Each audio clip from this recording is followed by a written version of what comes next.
Welcome to Luca is a billionaire, where the only thing I invest in is your answers. You will act quickly and deliberately. First, make sure Excel is closed, or keep it open if the crash left it running, and avoid rebooting the computer because temporary files persist until restart. Once done, open Excel and go to File, then Info, then Manage Workbook to access Recover Unsaved workbooks. You do this because Excel writes auto-recover copies periodically. Finding that folder gives you the best chance to retrieve recent work. Make sure to note the auto-recover folder path for the next steps. Now you search for the actual files.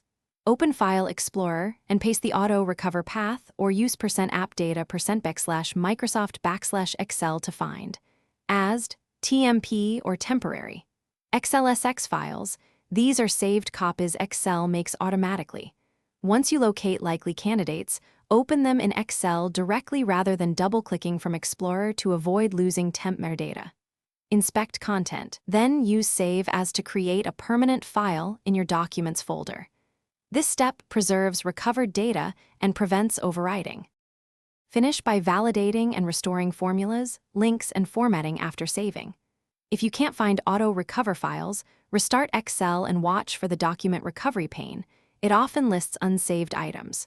Make sure to run a Windows search for ~XLS*, or temporary Excel file names, and check the recycle bin in case a save deleted an earlier version.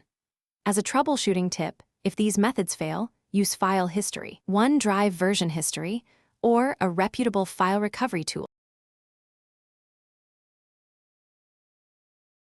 Thanks for watching and please subscribe. It's the best investment you'll ever make.